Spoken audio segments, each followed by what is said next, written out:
فرش التراب يضمني وهو غطاء. بسم اللہ الرحمن الرحیم. آج طاعت کورس کا سبق نمبر 10 ہے، جس میں ہم ایسی چیز کے متعلق پڑھیں گے جن سے وضو نہیں ٹوٹتا. گزشتہ کل کے سبق میں یعنی سبق نمبر 9 میں ہم نے وضو کو توڑنے والی چیزوں کے متعلق پڑھا تھا کہ کن چیزوں سے وضو ٹوٹ جاتا ہے، جس میں تقریباً ہم نے 9 چیزوں کا بیان پڑھا تھا. آج کے سبق میں ہم ان چیزوں کا بیان پڑھیں گے جن سے وضو نہیں ٹوٹتا ہے. بات در حقیقت یہ ہے کہ جن چیزوں سے وضو ٹوٹ جاتا ہے ان چیزوں کے علاوہ سے وضو نہیں ٹوٹتا. مگر آج کے سبق میں ہم ایسی چیزوں کے متعلق پڑھیں گے کہ جو وضو توڑنے والی چیزوں کے مشابہ وضو توڑنے والی چیزوں کی طرح ہے لیکن ان سے وضو نہیں ٹوٹتا ہے. یعنی دیکھنے میں سرسری طور پر وضو توڑنے والی چیزوں کے مشابہ وضو توڑنے والی چیزوں کی طرح ہو جاتی ہے، لیکن در حقیقت وہ وضو توڑنے والی نہیں ہوتی. تو نمبر 1، خون کا ظاہر ہونا جو اپنی جگہ سے نہ بہا ہو. اس کی تفصیل اس طرح ہے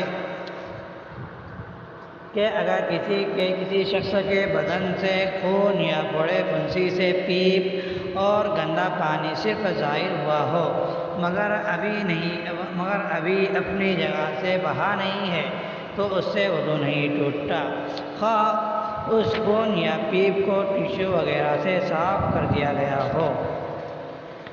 یعنی خون اپنی جگہ پر ہو، پھوڑے زخم یا پھوڑے پھنسی کے اندر پیپ ہو، خون ہو، گندا پانی ہو، صرف وہ نظر آ رہا ہے، ظاہر ہے مگر اپنی جگہ سے نہیں بہا تو اسے وضو نہیں ٹوٹتا. اگر کسی نے زخم پھوڑے پھنسی کو دبا کر خون نکالا مگر وہ خون اپنی جگہ سے پھوڑے پھنسی کی جگہ سے بہا نہیں تو اس سے بھی وضو نہیں ٹوٹتا. نمبر 3، اگر کسی کے زخم سے تھوڑا تھوڑا کر کے خون رس رہا ہو اور یہ شخص کپڑے یا ٹیشو سے برابر اس کو صاف کر رہا ہے تو دیکھا جائے گا کہ اس کے دل کا غالب گمان کیا ہے. اگر دل میں بات زیادہ قوت سے آ جائے کہ یہ اسے صاف نہ کرتا تو سارا خون جمع ہو کر بہہ پڑتا تو وضو ٹوٹ جائے گا. اگر دل میں بات آئے کہ اگر یہ اسے صاف نہ کرتا تب بھی سارا خون جمع ہو کر اپنی جگہ کھڑا رہتا تو اس سے وضو نہیں ٹوٹے گا. پھر سمجھے، اگر کسی شخص کے زخم یا خون پر تھوڑا تھوڑا خون ظاہر ہو رہا ہو، رس رہا ہو اور یہ شخص کپڑے یا ٹیشو پیپر سے برابر اس کو صاف کر رہا ہے تب برابر صاف کرتے رہنے سے اب یہ دیکھا جائے گا کہ اس کے دل کا غالب گمان کیا ہے. اگر دل میں بات آ جائے، یہ بات زیادہ قوت سے آ جائے کہ اگر وہ رسنے والے خون کو کپڑے سے صاف نہ کرتا تو وہ خون اتنا سارا جمع ہو جاتا کہ جمع ہو کر بہہ پڑتا. یعنی اتنی مرتبہ اس نے صاف کیا ہے وہ خون سارا جمع ہو کر بہہ پڑتا تب بھی وضو ٹوٹ جائے گا. اگر دل میں یہ بات آئے کہ اگر اسے صاف نہ کرتا تب بھی سارا خون جمع ہو کر اپنی جگہ کھڑے رہتا اس سے وضو نہیں ٹوٹے گا. نمبر 2، خون بہے بغیر گوشت کا گر جانا. یعنی ایک بیماری ہوتی ہے جس کے اندر یہ ہوتا ہے کہ آدمی کے جسم کا گوشت جھڑنے لگتا ہے. تو اب اگر کسی کے جسم کا گوشت جھڑ رہا ہے تو اگر گوشت کے ساتھ خون نہ بہے تو اس کا وضو نہیں ٹوٹے گا. نمبر 3، کیڑے کا زخم سے یا کان سے یا ناک سے نکلنا.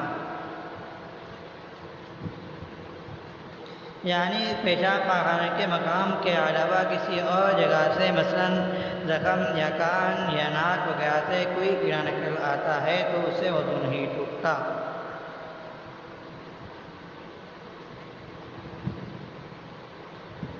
اور نمبر 4 ذکر کا چھونا یعنی شرمگاہ کا چھونا، شرمگاہ کو چھونے سے بھی وضو نہیں ٹوٹتا۔ نمبر 5 عورت کو چھونا، اگر محرم عورت اپنے گھر کی عورت کو چھوتا ہے تو اس سے وضو نہیں ٹوٹتا، اور اسی طرح نامحرم عورت غیر محرم عورت کا چھونا تو ممنوع ہے، گناہ ہے، مگر اس سے بھی وضو نہیں ٹوٹتا۔ ہاں ہو سکتا ہے کسی اجنبی عورت کو نامحرم عورت کو چھو لیا جائے تو اس سے وضو نہ ٹوٹے مگر ہاتھ پیر ٹوٹ سکتے ہیں۔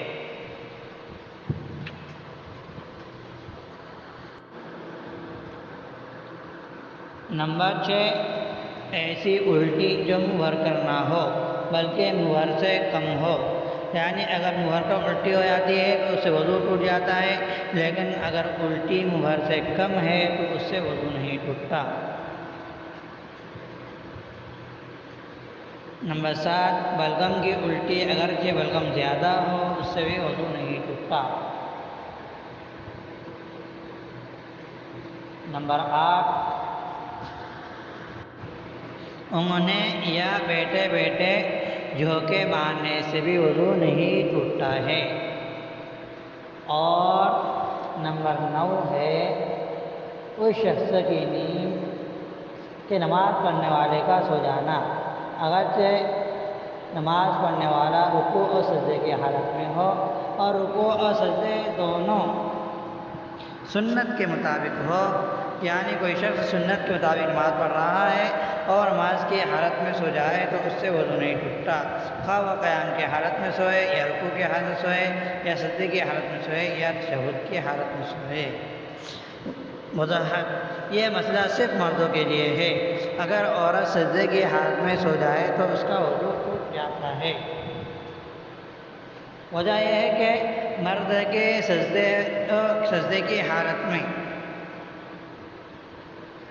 مرد کے اعضاء، مرد کے ران پیٹ الگ جدا جدا ہوتے ہیں، لیکن عورت کے اعضاء یہ مل جاتے ہیں، اس کے اندر نیند کے اور اعضاء کے ڈھیلے پڑ جانے کا قوی امکان ہے۔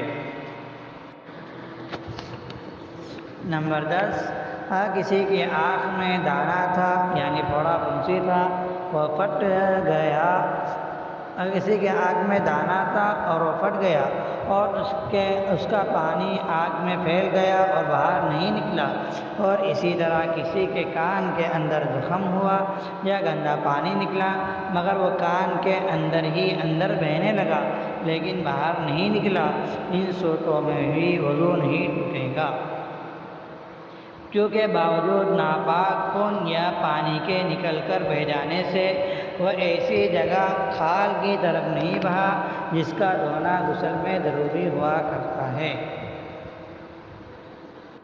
لہذا اس صورت میں بھی وضو نہیں ٹوٹے گا۔ اور ایک مسئلہ سمجھے کہ وضو اور غسل کے پانی کی مقدار میں کوئی تحدید شرعی نہیں ہے، یعنی کوئی مقدار متعین نہیں ہے، انسانوں کی طبیعت اور اجسام مختلف ہوتے ہیں تو اپنی طبیعت کے اعتبار سے پانی استعمال کیا جائے، اصل اس میں یہ ہے کہ اسراف نہ ہو، فضول خرچی نہ ہو اور حد سے زیادہ کمی بھی نہ ہو۔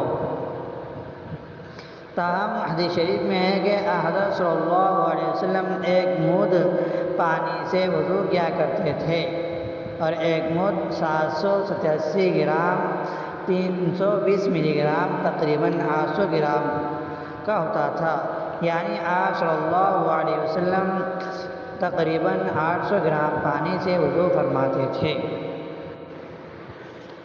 اور مسواک کے بارے میں یہ ہے کہ مستحب ہے کہ مسواک ایک بالشت لمبی ہو اور چھوٹی انگل کے بقدر موٹی ہو، ایک بالشت سے لمبی اور انگوٹھے سے موٹی مسواک بنانا مناسب نہیں ہے۔ بعض بزرگوں سے منقول ہے کہ ایسی مسواک پر شیطان سوار ہو جاتا ہے۔ غالباً ان کی مراد ایسی ہے کہ ایسی مسواک کے غیر معتدل ہونے کی وجہ سے شیطان اس کو پسند کرتا ہے اور ایسے بندے کو جلدی ہی اپنے جالسے میں لے لیتا ہے۔ اور ایک بالغ کا ہونا اس کا استعمال شروع کرنے کے وقت ہے، بعد میں استعمال کرتے کرتے چھوٹی ہو جائے تو اس میں کوئی مضائقہ نہیں ہے۔ رہی بات کہ بارشت سے استعمال کرنے والی کی بارشت مراد ہے، بارشت سے استعمال کرنے والی کی بارشت مراد ہے یا عام معتاد یعنی میان عقد والے کی، تو ظاہر یہ ہے کہ دوسرا قول مراد ہے کیونکہ اکثر مطلق یہی مراد دیا جاتا ہے۔ پھر استعمال کرتے کرتے جب چھوٹی اور ناقابل استعمال ہو جائے تو اس کو کسی پاک جگہ دفن کر دے یا کسی جگہ احتیاط سے رکھ دے، ناپاک جگہ میں اسے نہ ڈالے، کیونکہ یہ ادائے سنت کی چیز ہے، اس لیے اس کی تعظیم کرنی چاہیے۔ فائدہ تو برش کے ذریعے صفائی و ستھرائی کی جا سکتی ہے، یعنی پہلے مسواک کی ذرا صفائی اور ستھرائی ہو سکتی ہے، صفائی اور ستھرائی کی سنت تو ادا ہو جاتی ہے، باقی خود نفس مسواک کی سنت ادا نہیں ہوتی۔ مسواک کرنے کا مسنون عدد، دانتوں پر مسواک کرنے کی کوئی مخصوص مقدار مسنون نہیں ہے، بلکہ اس قدر کرے کہ منہ کی بدبو اور دانتوں کی زردی زائل ہونے کا اطمینان ہو جائے۔ البتہ 3 دفعہ سے کم میں یہ اطمینان حاصل ہوتا ہے تو مستحب ہوگا کہ ہر بار نئے پانی سے 3 کات برا کرے۔